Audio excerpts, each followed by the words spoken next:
Hi, my name is Bobby Riesco, and I have made this short little video documentary on transcoding in the film and television industry. The first person you are about to see is a movie director here in Atlanta who owns his own little production company, who I had the pleasure of working with on a movie together.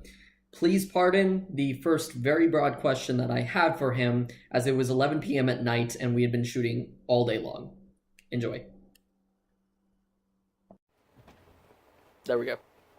Hello, everybody. My name is Miles Triplett, and I am a director in Atlanta, Georgia. All right, so Miles, transcoding, good or bad? How do you feel about it? I feel like transcoding is great, okay, especially with bad stereotypes. I feel you. It's good to be able to show people non-stereotypes about a stereotype. Hopefully, that makes sense. Yeah, no, it does. Okay, how do you feel like movies and television are affected by this? Really, honestly, very bad. It's like only the cliche stuff of stereotypes, which is very negative portrayals, get made these days. It's only really now, maybe in the past 2 years, you're starting to see a renaissance of, like, let's take for example, African American people being portrayed in different characters and different light type deals. So hopefully, in the next couple of years, we'll see better uh, examples of transcoding.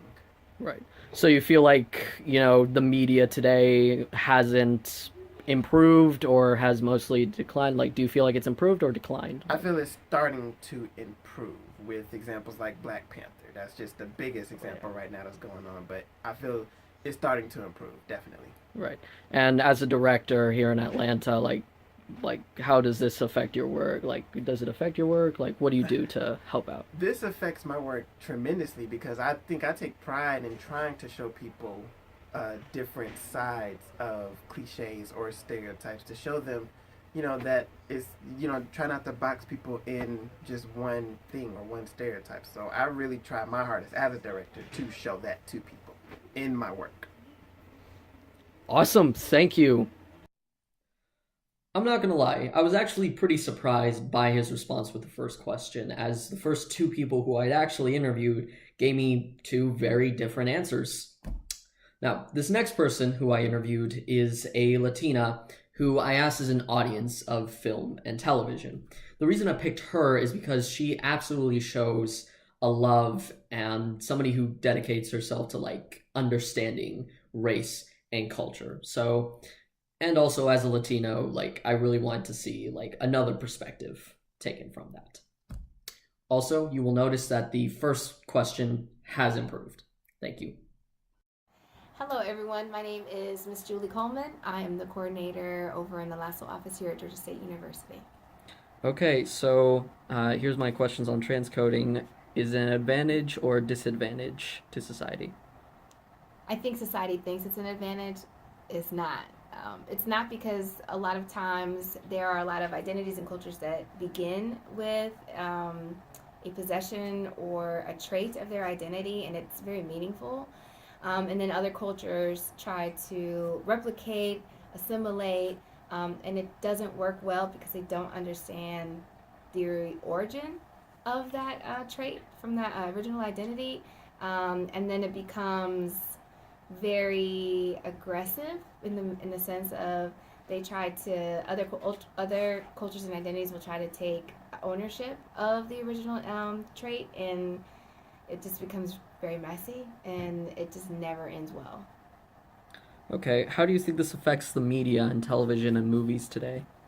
I think it's ignorance. I think it's blissful, and I think they will take whatever they can to sell. So if they know that there's turmoil, they're going to put it on TV because turmoil it sells, right? You have all these shows where you have, the black race and white race or the Latino race and or culture, and it sells the anger, the disagreement, or who takes what over, and then even clothing, even music, it sells if that's what's hitting the top charts. And as a rising artist or a musician, I want to sing those type of songs too to sell. But a lot of these songs may have origins of African culture, or it may come from European history. Like it you never know, and so you have to be very careful when you decide to be a part of a phase or a fad.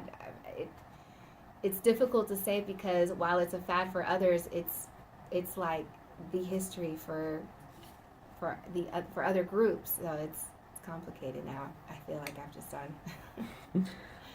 And last question, do you think we as a society have evolved or devolved with, yeah, With transcoding, with transcoding? Do you think like we've evolved, devolved, like, I honestly, I think both have occurred. I don't know if I can say that it's been a 50-50. I don't even know if I can say that it's been a fair evolvement or evolution. There have been moments where transcoding has failed miserably. There have been moments where, as people, we have evolved and we've actually taken the time to wait, right? Wait, why am I talking? And when we wait, we are able to listen to other cultures, identities, and then that's when we can share cross culturally who we are, what we like, and then that's how some evolutions have helped. Without that conversation, it doesn't help. Without the conversation and the communication, misinterpretations occur. And then a lot of times, a lot of hurt comes from it with other cultures and identity. And so, as long as we're able to wait and listen and share respectfully, evolution can occur. You have artists who take their power to educate mainstream, and even in most recent, right, you have a person like Beyonce who is extremely influential to many people across the world, and the first Black woman to headline in Coachella. And not only does she headline Coachella, and despite her mother asking her like, no, I don't think you should perform this type of performance. I think you should kind of give the crowd what they want. She does the Black, like spiritual anthem, and she has HBCU bands that perform, and she does, the Divine Nine Greek, representation, and she has like she gives a true stance of what she represents, what she stands for, and she performs that. So that her goal, literally she said that her goal was that hopefully other cultures would be interested in what happened so that they could research it and learn more.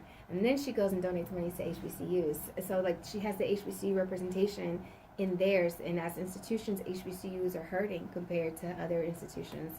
So that's a way that I think evolution, in my opinion, that's a great example of how evolution can occur, because that's what they do. They go to see the performance, and so they're waiting. They're watching her. They're learning.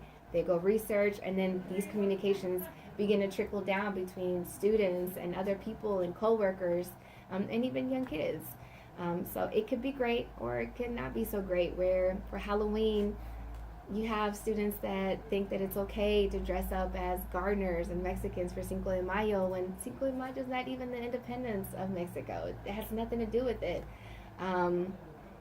So it can be both, but it's, as people, how responsible will we be, and what charge will we have to make sure that we are also helping our society evolve.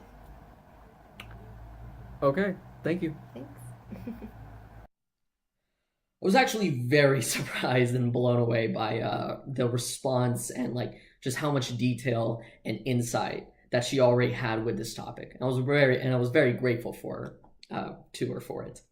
I didn't really have a thesis going into this because I had a feeling that everybody's responses would be different, as actually was the case with the first two people whom I interviewed before Miles Triplett, who actually had, yeah, both of them had different responses from each other and from Miles.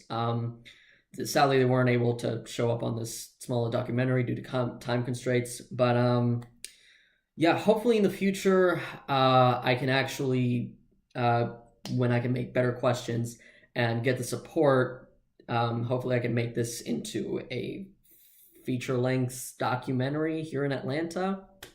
But yeah, until then, thank you for watching.